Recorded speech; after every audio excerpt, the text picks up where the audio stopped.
What's up, guys? Welcome back to a new episode of the Take Control podcast. We are your hosts, Dario. I'm Brandy. My bad. Kim. I'm not in the middle, so. Yeah. Honestly, it's been a while since I recorded, so I just feel like I'm starting all over. Yeah, give us some grace, y'all. I was like, do I remember how to talk? Like, let's do a little check-in. How have you guys been since we last recorded, or the last few weeks? Whatever you want to share. Anything new? Stressed is what I have been. I'm I over feel it that. with my new place. I don't feel like going into detail, but I'm considering breaking my lease. Wow. Yeah, I'll tell you off Yeah. camera. Work has been okay. Mhm. Yeah, life is kicking my butt. Same. Work has been working. Like, my boss and I are operating on our max capacity, so we're trying to bring in another person just to help alleviate some of it. Mhm. And then my personal life has been in shambles for like 8 weeks, but it's fine. It'll pass. I'm still working through a lot of my inner traumas, I guess, on top of navigating a lot. But I did have a birthday, and that was amazing. I needed the love and fellowship because of what I've been feeling. And honestly, everybody showed up and showed out. So, but yeah, that's really it. I have been dealing with a lot as well. Personally, I've kind of just been like really checked out. And I think I'll share one day just for like research purposes. I don't know. But life has been kicking my butt. And honestly, like, I think I'm just in a season where I just need to like pause and just like pour into me. And it's very hard though, because y'all know I'm used to working like 3-4 jobs, and I'm just like, I can't right now. Like, I had to put a lot on hold, and I'm just like, I just can't. Like, so I'm just taking it day by day and trying to figure it out and not lose faith and hope. But like, that's easier said than done. That's all we can do, sister, day by day. Yeah. Sometimes I feel like minute by minute. No, literally. Because the really other does. day I was like, I kept having moments where I was just like breaking down, but then I'll be cool, and then I'll be mad, and then I'll cry again, then I'll be cool. And I'm just like, when does it end? Girl, does it end is the question. Yeah. Okay, so the first thing we have is, this is a little old, but I think it's still good to talk about, was the B. Simone interview, and people been chewing her up on social media. And rightfully so. So I think, Brandy, you're good at giving a little background. Okay, so I did not watch the full episode, let me say that. But from what I gathered, they were kind of talking about how she's been on this spiritual journey and how God has been speaking to her about different things. And I think that's where the whole my finances piece came about. It wasn't so much that she doesn't have the money, but she was crying about H&M. Yeah, she believes that God is telling her that she needs to, I'm assuming, being a better steward over her finances. And a lot of her money is wrapped up in investments. But the meat of it, which most people were talking about on social media, was she was doing the podcast with one of her friends, I guess her best friend. And the friend was discussing how she had fell on some hard times. And in the clip, you just see this girl just saying, I lost everything. I had to move back home. I was on Medicaid. Like, life just really hit her hard. And B. Simone's just kind of sitting there looking at her like, much how I, just kind of like playing. And she was just like, Jesus. Just kept saying Jesus. And people were basically attacking B. Simone online, saying she's insensitive. She's a terrible friend. I'm not quite sure if she helped her friend in any of this, or maybe put her in a position to where she could get on her feet. They didn't seem like it. It didn't seem that way, but I'm not really sure. Yeah. But we put it on the outline as a way to just kind of talk about, what does support look like in friendships? What what would cause you to believe that a friend is truly a friend or not a friend? Things like that. Yeah. So I can speak to this just because, like, recently what I've been dealing with, I feel like a lot of my friends have been really supportive. And, like, I'm a person that I don't like to ask for help, or when people ask me what I need, I'm just like, I don't know, or I'm cool. But, like, literally this whole week, I didn't have to be alone. Like, my friends were just like, you want to go for a walk? Do you want me to come over? Or just tell me, like, let's go here, let's do this. And it was just like, I didn't really have to ask for that. And it just felt, even my mom, like, just called me and was like, let's go do something. And to me, that showing up. And because, like, you don't necessarily have to talk to your friends every day or hang out all the time. Like, people be busy and things like that. But, like, just showing up when it's important, like, that means a lot to me. Yeah, I was going to say that's kind of how I've navigated all my friendships. And I was talking about this today with one of my friends because they called me to check in on me because I had another crash out. Y'all, I've been having crash outs. And shout out to Liz. I'm going to have to send her this part because Sheena came into town twice now to do hair. And Sheena had to have me crash out on her twice about everything that I'm going through. So shout out to my homegirl. But for me, I've never been the type of person to do a tit for tat type of relationship. Because I always think about my friend group dynamically growing up, and one of them was the financial friend. One of them was I have the car, so I'm the rides friend. I was always I'm going to support you mentally, physically, emotionally friend. One was I can just show up in a room and sit there quiet. And we all mesh so well either way. So to your point, it's like just feeding your friends in the way that you can and show up for them in that way. So to me, it's as basic as that. It's just showing up the way that you know how, and your friends being able to honor and know and respect what way you're going to show up without it meaning they hate you or they're not supporting enough or good enough or anything like that. Yeah, so I know sometimes I suck at communication, or I just get so wrapped up in myself. So I just have to remind myself, like, oh, let me just check in. Just send a text. How are you doing? What's been going on? Just checking on you, just thinking about you. Like, little stuff like that just means a lot. Like, or just your friends just praying for you. Like, that just means so much to me. Agreed. I think for me, support a lot of the times for me just looks like listening, because I feel like everybody's busy. Everybody has things going on. And maybe I need to get out of my head and ask for what I need. But to Dario's point, I don't like asking. But I'm kind of learning that that's hindering me. But just a lot of times it's just listening. But I'm the kind of person where I kind of manage most things on my own. So if I reach out to a friend like, hey, can I vent for a second? They know it's probably like bad. Serious, So yeah, I think just to what you guys both said, just support in whichever way that you can. But I do have a question with the B. Simone thing. If you have a friend, or if you are the friend who is financially well off, do you show up for your friends financially in a situation like what her friend was describing, losing everything, having to move back home in with her parents, having to be on Medicaid? I'm not sure if she was working or not.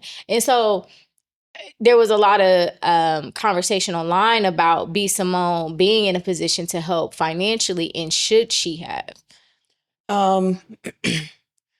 I'll speak to this just because I didn't experience financial freedom until 2.5 years ago. And I always do what I feel comfortable doing, without it feeling like an obligation. You know what I mean? Because there has been times where I can watch somebody go through really, really hard times, but on the back end, they have no idea what I'm fixing in my life, or what I'm saving for, or what I'm dealing with. And sometimes for me, showing up for people in a scenario is like that is me being like, oh, you can stay in my guest room for a week, instead of me going, here's $1,000 to stay in a hotel. You know what I mean? So I guess for me, it's situational. I can't think over the last 2.5 years, though, there's been a time where I haven't helped a friend that's expressed that. But it's never been that dire.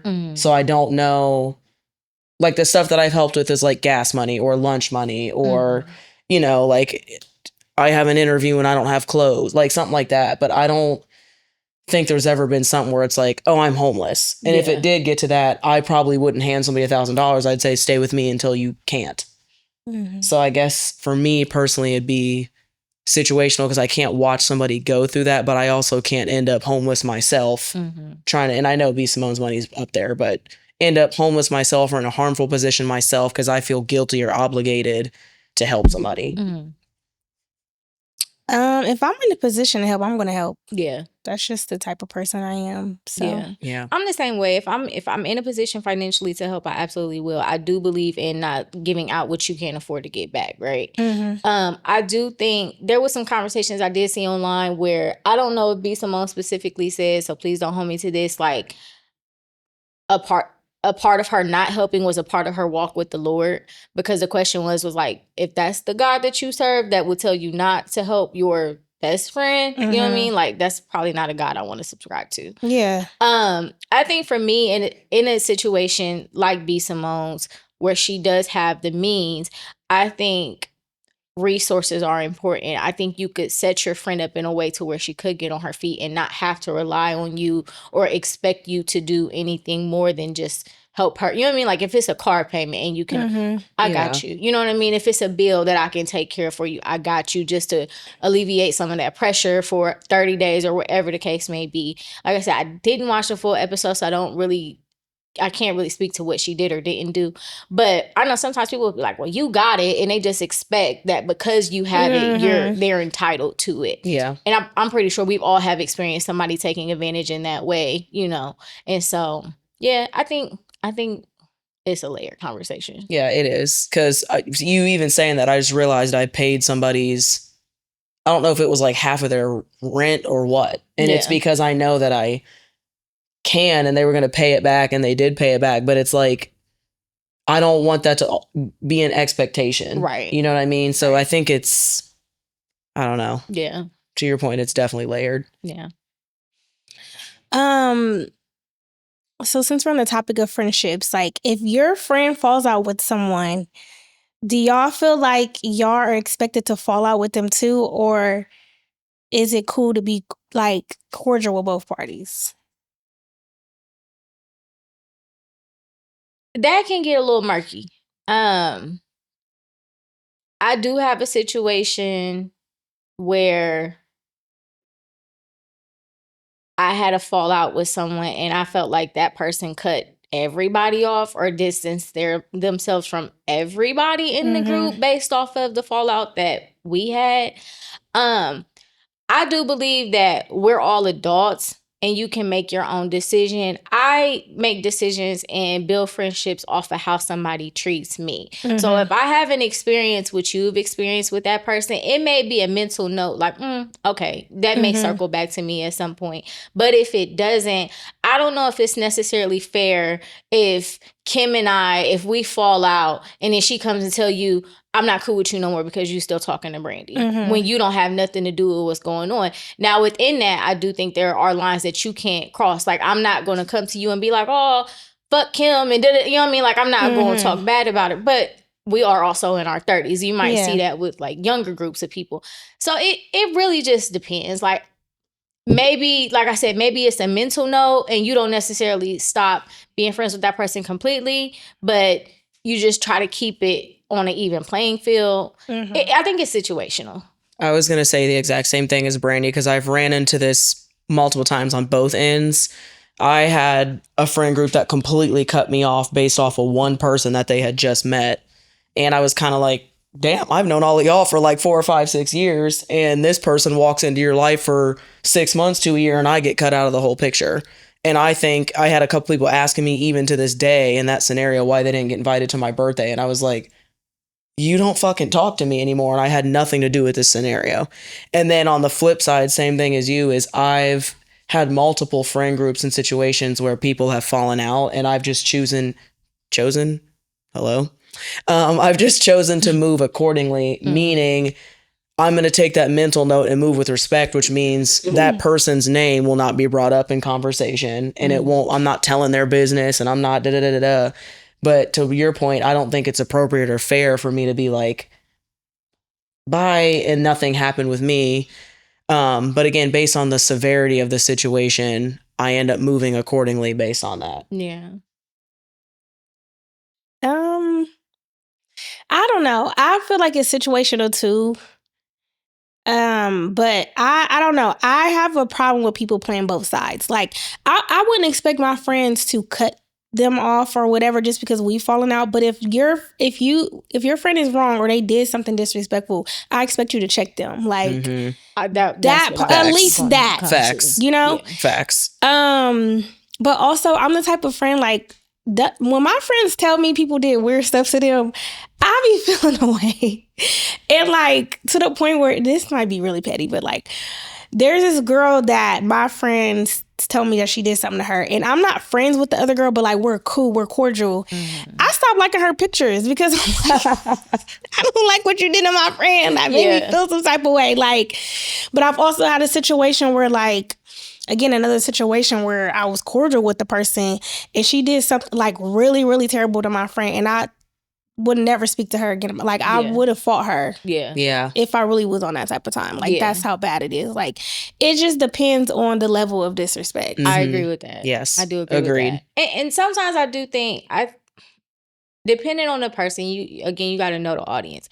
I think sometimes people will hold that over you like, oh, well, I don't like them and you're still talking to them, but as a way to avoid the accountability, right? Like, I don't want to own up to my part that I played in this because it's always a two-way street. You know what I mean? Unless it's just not.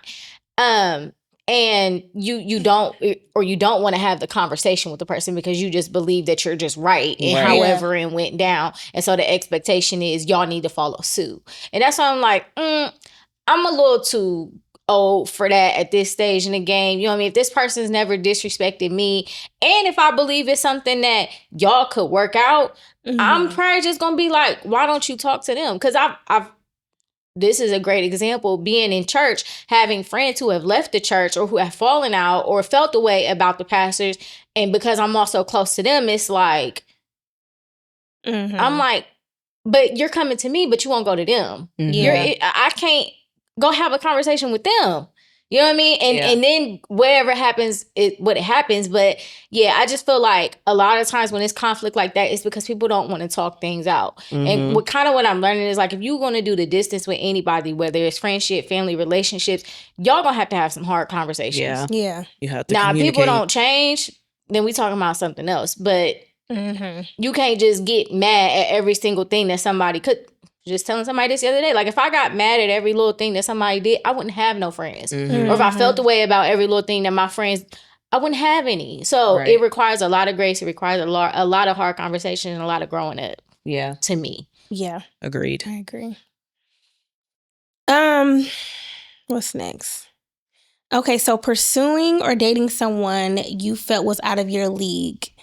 Has that ever been a thought? And what is your league?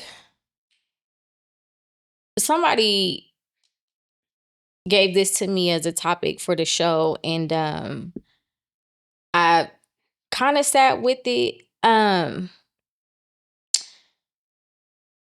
think you have to define league. Like, when I was thinking about this, I'm like, okay, who do I feel like? Personally, I don't feel like anybody's unobtainable. And that could just be my ego, but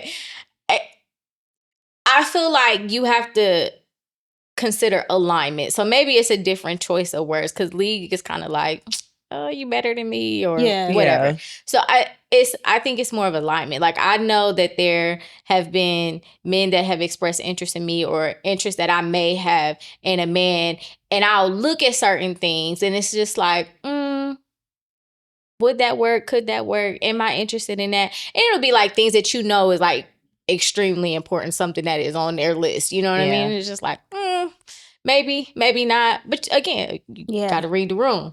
Yeah. So I would say same thing. I don't know if I've ever looked at dating as leagues.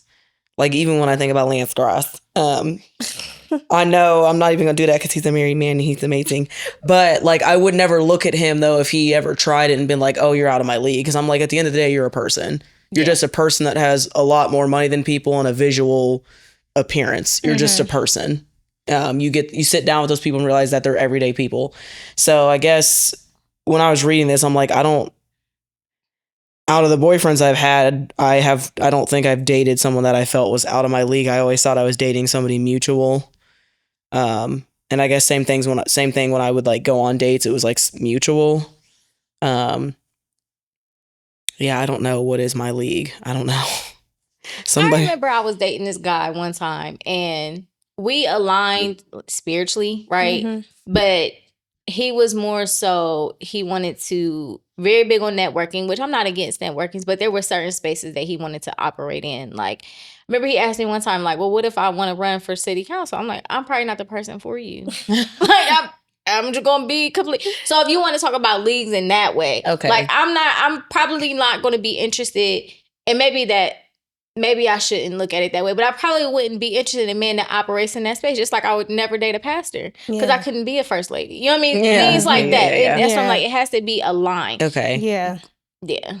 Yeah. I would say there was one point in my life where I felt like maybe someone was too good for me, but I think that was just insecurity. Mm-hmm. And at the time I was in my life, I was literally rebuilding everything. Like, I had to move back with my parents for a little bit, and I had the kids. I had to like buy me this little $2,000 car to get around. Like, I literally was starting all over. Mm-hmm. And in that moment, I was just like, I'm focused on getting all this stuff done. Like, and there was this guy that was trying to date me, and I felt like he had like the degree and a great job and all this stuff going for himself. And I'm just like, I don't think we should be dating. Like, I just didn't feel like I deserved to date somebody that got their life together and I'm still figuring it out.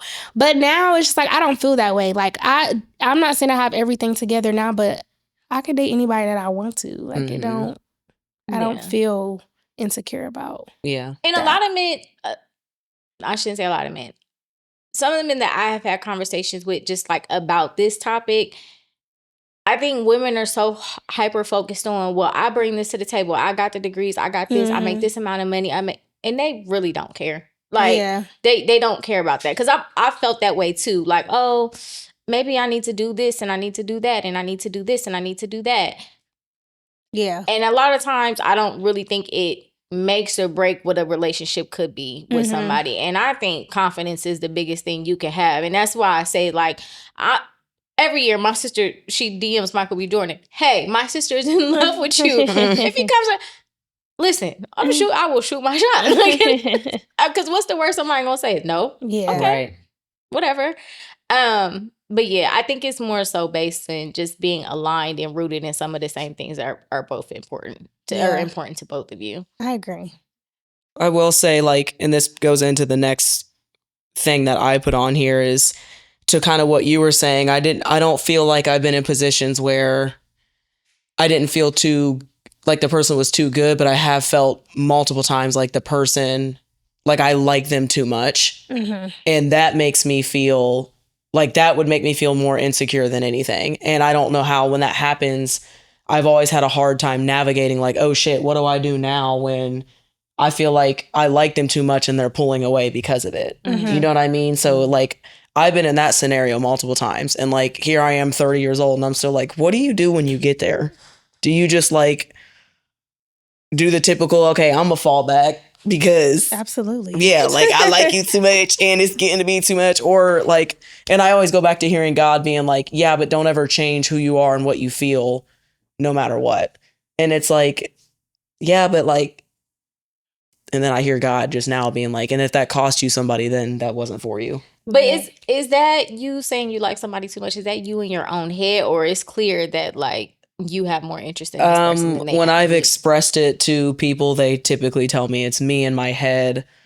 But then I also sometimes feel like I can feel it. But why do you? Why do you feel like you like them? What makes you think that? I feel the like effort you put in versus theirs, or yeah, kind of. And like, I've been feeling this way at work too. Like, this is the conversations I've been having like with my friends and family recently. Like, even at work, sometimes I feel like I pour so much, not even into my direct team, because my boss always gives me same energy, but like our entire staff. Like, I'm training new trainees that come in and all this type of stuff. And it's like, not that I need my job to be like, good job, you did a good job. But I feel like I pour out a lot of me platonically, romantically, professionally, just to come home at the end of the day and be exhausted. And it's like, I know I'm an overthinker. I know I get in my head and I start spiraling. And when I express these things, that often is the response of being like, girl, you have imposter syndrome, because nobody said that. Nobody feels that way. So that's why I have a hard time navigating it, because it's like, am I truly just that in my head that I am just second guessing myself? It could be a little bit of both, because I'm an overthinker too. Like, I be in my head, but I had to start like separating like what's real versus like what I'm just telling myself. Like, That's what I've been trying to do. but also I feel like even with dating, like a lot of the times women do like the men more because men are retarded and they just like, and I don't want to necessarily say they don't be liking a person a lot. It's just, I don't think they know how to show it or express it. Like, you know, I've been in a situation where like I really like somebody and I knew they liked me, but I felt like I was more all in than them, and I did fall back a little bit. You know, I expressed myself like, this is what I want, and if you're not cool with that, then I'm just gonna fall back. And they got in line. Like, either you gonna do it or you not. I can't force you. I'm not gonna force you, and I'm not gonna keep repeating myself. So it's just like, to your point, I have been trying to focus on, because I know through God and therapy I've been taught this, is like the facts and the what ifs, and focus on the facts. Because again, with my overthinking and spiraling, I'm a very what if person. And like, again, even speaking on a work perspective, I'm going in my office like, what if I fuck up this today? What if I this? What if I that? And the facts are, my boss has never punished me for messing up. She's never not praised me. She's never not made me feel worthy. So it's like, I'm just navigating through that space right now of this imposter syndrome. And I always knew what that was, but I've been feeling it heavy. And so it's like, I'm trying to navigate through like what that feels like and how to get out of it. And I guess that's time, and to your point, knowing the facts and being like, the confidence and being like, no, I am who the fuck I say I am. And, you know. And if a person can't reciprocate and you do try falling back to see what happens and it doesn't change, then bye. Yeah. I am of the belief that you can have all of those thoughts, conflicting thoughts, all at the same time, and still say to someone, hey, I'm interested in you. This could be a little bit of insecurity on my part. I kind of feel like I like you more than you like me. What's up?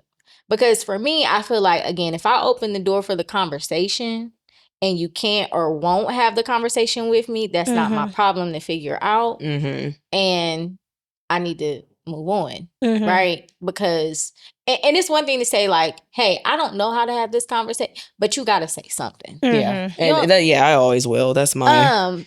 So yeah, I'm trying to think, like, I know when I start to feel like, ooh, I like this person, like, I get scared because I single Brandy and relationship Brandy are two totally different people. And for me, it's just like, whoa, like, slow down, like, oh, but again, you just gotta speak to that, because a lot of this stuff is just in our heads. Like you said, I'm gonna send you. Do you know who Mel Robbins is? I love her. She's like I don't know if she's great, but she talks a lot about reconditioning ourselves for the best possible outcome versus the worst possible outcome. And she has this thing called the what if theory and the let them theory. I'm gonna send you her stuff. But yeah, liking people can be tricky, especially in 2025, because things are so different. Which you still didn't watch it, but forever. I think that's what I enjoyed about it. So what I enjoyed so much about that show was like, it takes you back to a place when we were younger, when it was like, you like somebody, you told them, and everything was just, you know what I mean? Like, you didn't have that fear, but life, you know, lives, and you get hurt and all of that. And then you just kind of pull back as you get older with certain things, but you just gotta say something. Like, and I always do. Like, and that's why I said I speak up, and it's like, oh, you were in your head. And I'm like, cool. Now I feel stupid because I've been in my head tripping this whole time. But then I know I'm also still navigating through. Like, when I say 3 years, it feels long but short at the same time. And it's been 3 years since I went through that like crazy abusive shit. Like 3 years yesterday. That was 3 years ago? Yes. And we weren't even dating when that shit happened. Like, that nigga just was crazy. And now I'm not scared to say it. What's up? Fuck. I used to be so scared to talk about that shit. Now what's up? Fuck. Meet me at my door. But I just realized yesterday had been 3 years since all that had happened. And I don't think it's ironic that I'm having these feelings arise again. And I don't know if it's just because I got the scaries about the date and the scaries of it coming up, but just the lack of worthiness and feeling enough and all that stuff. And I'm like, that's not me. I don't feel like that. I don't get like that often. I don't want the show to be all about my little problems, but I don't get that way and I don't feel that way. I don't get insecure and I don't at least stay there and feel unworthy and not whole and things like that. And so I'm like, what the fuck is going on? Like, I've been feeling this for too long for it to just be, oh, I'm just going through something. Now I'm about to start my period, or it's just hormones. Yeah. So, and I know that I operate out of fear because of that situation, but I'm shocked sometimes that it's still like here. And to be honest, I don't know if the insecurity will ever go away, right? Because that's just part of being human. Right. So that's why I'm like, I mean, two things can be true. Like, I learned that in therapy and tried to argue about that. I was like, that's a fucking lie. And then she gave me an example that came out of my mouth and I was like, you're right, that both of those are true. Anyway. Okay, so since you mentioned the word worthy, we do have this question. What does it look like to know your worth, and how do you or did you discover that? Well, clearly, I'm just playing. I do. I feel like low-key stuff that we just talked about, like, as I say, standing on business, like standing on the facts of what you know are true about yourself, without having to hear it from other people. You know what I mean? Like knowing who and what you are because of how you show up for and with people, I guess. Mm-hmm. That's kind of how I've done it, is like, even in this space that I'm operating in, I know that I've done nothing wrong to not feel worthy, because I've showed up with love in every aspect of my life either way. So I know that nobody could be like, she not worthy, because I've done nothing but operate out of love and stuff. So I guess that's mine, is like just really honing in on facts and operating out of love and who and what I am. I think discovering your worth, like the way I got there was definitely through therapy, and also just like it start with like learning how to love yourself and just knowing who you are and believing that and trusting yourself. And then once you discover self-love, then once you start meeting people and start to like form relationships, then you start to like figure out what your boundaries are. Like, yeah. I'm not going to deal with this because I'm too good for that. Like, so that's for me. Knowing my worth was just doing the work like within myself, because if I don't believe it, then I'm going to be accepting stuff that I shouldn't, because I don't feel like I deserve any better. Right. Mm-hmm. Facts. I think I learned in therapy, because there was a period of time where I felt like I wasn't worthy of certain things. And my therapist told me, she was like, you're actually just worthy just because you're here. Like, you're living, you're breathing, you're worthy. That's it. It's not in anything that you can do or anything that you can say or the love that you can give or any of that. It's literally because you're alive. You're worthy. And so if you are of belief, you know what I mean? And because God says I'm worthy. You know what I mean? Facts. And so the point that you all made, I think that just believing it because you exist, you are worthy, sets the tone for how you walk through life. And even in the worst parts of me, I'm still worthy of the things that I want. I'm still deserving of the things that I want. Because again, the worst part of me is still about me just being here and being human. Right? So again, it goes back to that two things can be true at once. I can be an amazing person one day and a terrible person, depending on who you ask, but I'm still worthy of what it is that I say that I want. Yeah. And then I think at that point, you look at everybody in your life and you decide, is this what I deserve? Yeah. Do I deserve more? Do I put this person in a box and only expect certain things? Or, that's a conversation you got to have with yourself. Yeah. So, yeah. So, can someone truly love you if they cheat on you, or is cheating a sign that the love is gone? I don't know. I was thinking about this question because it goes back to like when I've heard people say like, oh,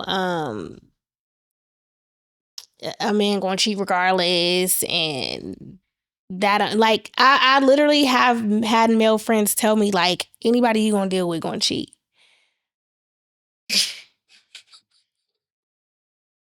And like that shouldn't make me feel like they don't care about me or they don't love me. And I'm just like, that don't make sense to me, because if you love me, why would you want to cheat on me? But at the same time, I've done things to hurt people, but that didn't mean I didn't love them. I just was selfish or didn't care about their feelings. So it was like, You feel like you were in love with him? Because that's where I think the difference might lie. Like, I think you can have love for me and do that. Right. But are Okay, you maybe in that love with might me? change things, because I know, well, no, I'll have, yeah. Okay. Yeah. Okay. I may have been a little checked out, Yeah. but like I still was in it. So it's just like, let me ask this. If you are at, like, think about the person you've been like madly in love with, like in that moment, would that even cross your mind? no. To your point, if someone is in love, to your point, they probably were like checked out for a minute or something like that. Because when I was reading this, I always thought, no, I think they could have love for me, but do I think they're in love with me to the level of what true love is? No. Yeah. Not at all. Because I can't imagine you looking at someone else with your dick in them and being like, but I'm in love with Kim. I love Kim so much. Do you? I love Kim so much. I can't wait. Yeah, because when I'm in love, I don't see. Nobody else exists, baby. I literally it's you. don't be worried about nobody. Okay. That's why my DMs is dry. Y'all, I was cracking up one time. This is a little off topic, but when I had posted like, my man is so lucky, blah, blah, blah. And this guy gonna comment and be like, yeah, he is. Tell him I miss you. I said, that is diabolical. Jesus Christ. Oh, see, look, there go to Jesus. Jesus Christ. Like, why would you say something like that? I wouldn't even, like, I would just act like I never even saw that shit. Like, I cracked the fuck up. That shit was funny as hell. Like, but I just didn't pay him no mind because I'm in love. So wait, the question was, can you be in love with somebody and Can cheat? someone truly love you if they cheat, or is cheating a sign that the love is gone? For me, I felt like the times where I've cheated, it was one, either the relationship was done, but we didn't officially say it was done, or two, there was something I was lacking, and not being able to communicate that, or communicating that and feeling unheard and stepping out. I do think that you can. I think we need to break down the definition of being in love with somebody. What does being in love with somebody mean? like Versus you just really loving think, them. like you really think you're gonna spend the rest of your life with that person. Yeah. No thoughts, feelings, no second guessing. You're like, that's my person. I agree. Because Hands you down. can love somebody, but like y'all not together, or Yeah. That's what You I know, think. like- So in do love you with. think that you can look at somebody and say, I'm in love with you, I want to spend the rest of my life with you, but I might cheat on you? Me personally, No. not. Not you. Oh. Right. no. No. But I think a man can. A man can definitely do that. I've seen it happen. I've seen it happen. Men be in love, they get married, have a family, and they still will cheat. I'm not convinced that man's in love. No, I think he doesn't like his wife or his family anymore. I really I don't do. think it's about the female. It's just him personally. I don't think it's about the woman at all. That's why I'm saying I think you can love somebody and still cheat. It's about your Love, personal. not in love. I think it could be either. I think a person can believe that they are in love with somebody and Believe. cheat Okay. on them. Okay. I think that they can believe that. I think if you ask everybody what their definition of being in love or loving somebody, it's going to look a little different for each Agreed. person. For me personally, I think that the person who is cheating probably needs to take a deeper look into themselves, right? Because again, it could be lack, it could be whatever you're struggling with internally. You know, I've been hearing the conversation a lot about like wanting to be in a relationship or wanting to be, you know what I mean? Like wanting to be a wife. Let's just use a husband and wife, for example. Men will look for a wife, right? And they want a wife, but do they want to be husbands? Right. Right? And so I think that's a conversation. Or wanting to have a girlfriend, but do you want to be a boyfriend? Or wanting a boyfriend, but do I want to be a girlfriend, and what comes with that?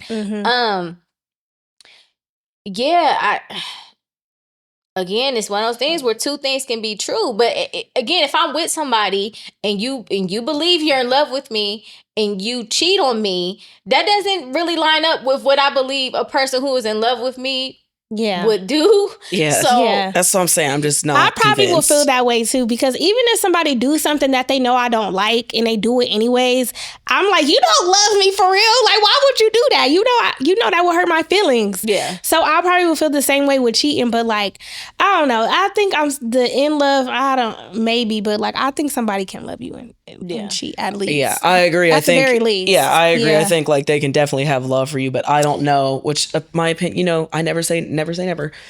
Today, current Kim, I do not believe somebody can be in love with me and cheat on me. I don't. To your point, the belief. Oh, I thought I was.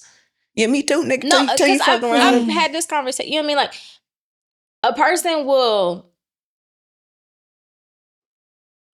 in their heart of hearts, believe that they love you, right? Or say that they love you according to their definition. Yeah. Right? Yeah. And again, if that definition don't work for you, then it's then okay, you know. Yep. But I don't know. Again, when you think about the course of a lifetime, I think sometimes as human beings, we have these expectations of people that can be unrealistic sometimes, where it's like, we talking about what could be 20, 30, 40 years with somebody. Some stuff might happen. Some stuff definitely. And it might not be the man that does it. Yeah. You know what I mean? And so I think those is where you have to have those honest conversations. Like,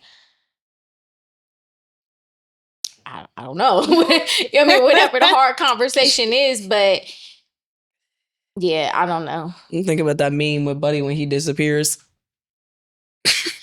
I don't know what means. Because some people, it's just sex. For them, it's just sex. Exactly. Then that would make me feel like that's what it is for us. What's the difference? I think somebody would say, I'm building a life with you. We're doing this together. We're doing that together. And this is just a person that I want to have sex with because the sex might be better. I may enjoy. I don't know. Yeah. And I hope y'all have a great. Agreed. That don't work for you. Yeah. To your point, if it don't work for you, it don't work for you. Yep. Yeah. Could you guys be in a happy long-term relationship if it doesn't lead to marriage?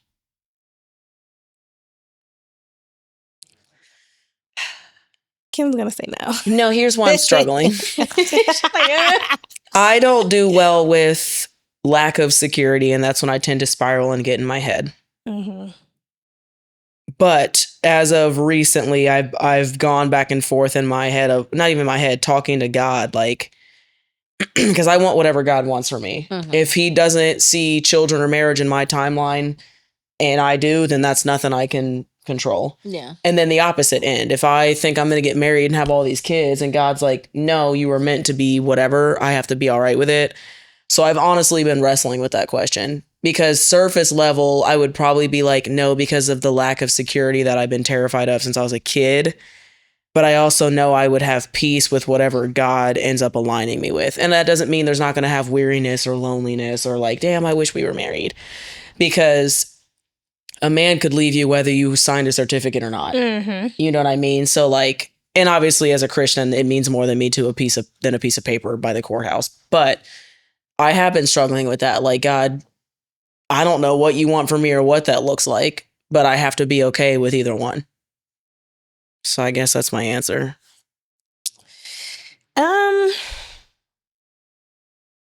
I don't know. I feel like I could, just because, like, to me, like, I used to feel like, oh, I have to get married, but when I really ask myself, like, why do you want to be married? It's just because I feel like that's what you're supposed to do. Or I'll be like, because I want somebody to love me enough to where they want to give me their last name and commit to me. But also, I've seen a lot of marriages fail, or I've seen a lot of married men act worse than a man that's not married. So it's just like, telling, like, getting married to me is not like more of a security than being in a committed relationship. It's just not. But I also feel like at my big age, I'm not trying to be somebody's girlfriend forever either, you know? But I also, like, had dated this guy for a short period of time, and he just did not believe in paperwork. He's like, I just don't want to do the paperwork, but you can have a ring, you can have this or that, like whatever you want, but I just don't want to sign no papers. And I thought that was insane. But I respected how he felt. And I'm like, you know what? I mean, what is a piece of paper? Like, just if we say we married, whether we signed a paper or not, we fucking married. And everybody going to believe that we married. Like, so it don't really matter. See, was it just, I just don't believe in signing papers? There was no, like, reasoning behind why he doesn't It was, but I it? can't really recall his exact reasons. It's been a minute. Yeah. I hear that, but then it's like, yeah, it's just a paper until it's not. Because if we locked in and something happens to you, I can't make no decisions about That's what I said. He was like, I do remember him saying, like, I'll put something in writing. Paperwork, nigga. But I don't want to sign no marriage certificate. And I'm just like, huh? I don't know. I was just like, okay, that's new, but whatever. I think that, I honestly think I could be in a long-term commitment with somebody and not be married. And I only say that because that's the situation with my mom and my stepdad. They're not married. They don't live in the same house. They live houses down from each other. But when it comes to doing life together, that's what they do. And I think that's part of the reason why I struggle with whether or not I want to be married at all. Or if I would be a good wife. That's a lot of it. Is as loving as I am, I just I don't know. I don't know. Catch me on the wrong day. I mean, I say do what works for you. If marriage isn't the end all be all for you, and and we can align things to where, if something happens, you're in charge or I'm in charge, and do what works for you. Now, it's funny. I was thinking about this the other day. I'm like, every woman in the Bible is not married, right? And so if every woman is not married in the Bible, like, and this is terrible of me, but I'm like, so we just not supposed to have sex? Like, just like...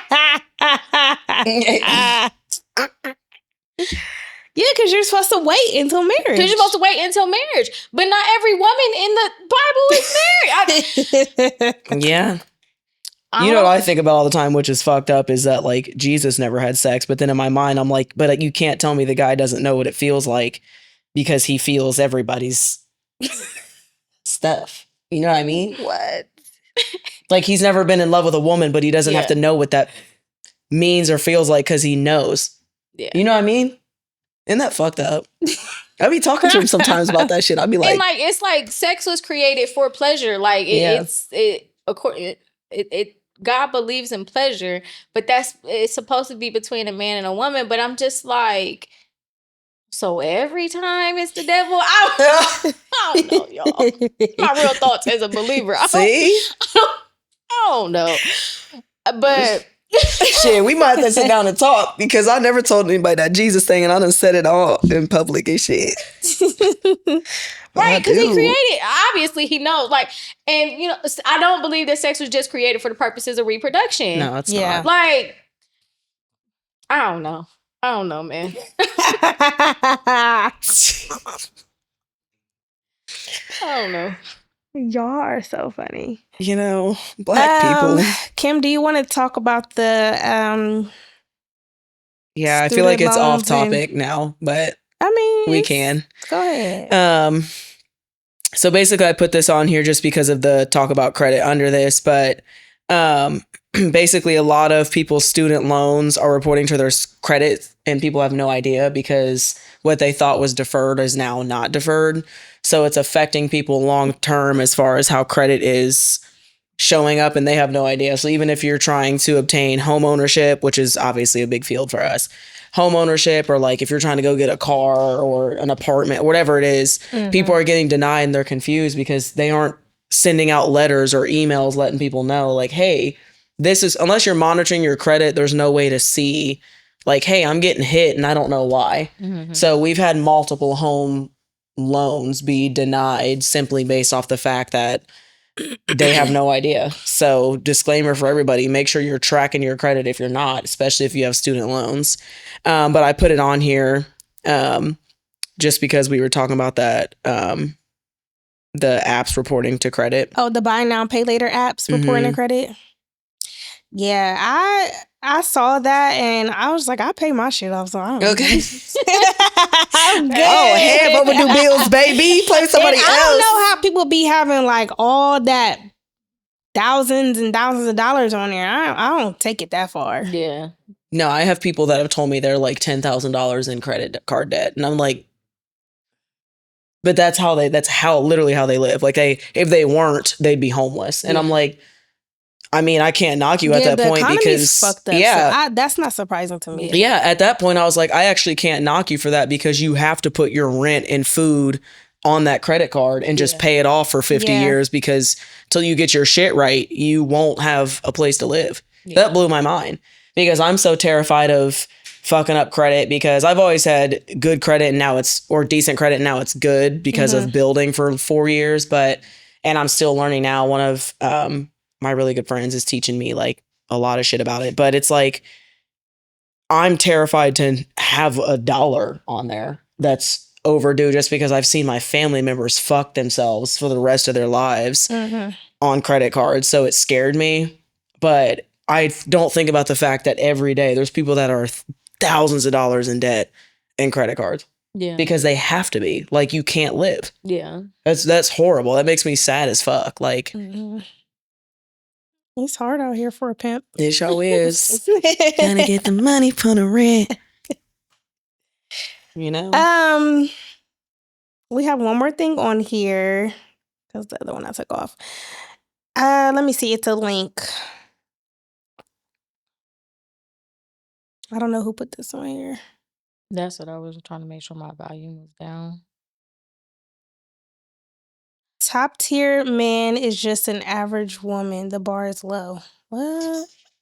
Someone wrote, a man who doesn't smoke, doesn't drink, doesn't cheat, doesn't gamble, no criminal records, stable job, cooks, cleans, emotionally stable, respects others, kind to his family. Isn't that kind of a man so rare? But honestly, every one of my female friends meets that standards and more. So yeah, even the best man is just an average woman. Oh my gosh, Shakespeare could never. And it really makes... That's what she said. Well, damn. I think points were made. I was gonna say, all I think about is how they be talking like that. Just there's another woman. Let me see what she said. Average woman is equivalent to a top tier man. Let's talk about it because the woman made that video, and I'm seeing a lot of men giving pushback on it. But just a couple of days ago, when I made a video talking about what my standards were, and my standards were simply me finding a man who's equally yoked, a man who offered the same thing that I offer, y'all told me that it's unrealistic, that man would be a unicorn. So hear me out. You can't sit up and tell me that me simply asking for a man who has the same things that I have is a unicorn and it's impossible to find, yet disagree with her when she says that taking a normal average woman and putting it in male form would make him a top tier man. Like you can't disagree with her because you're basically agreeing when you tell me that my standard is unrealistic.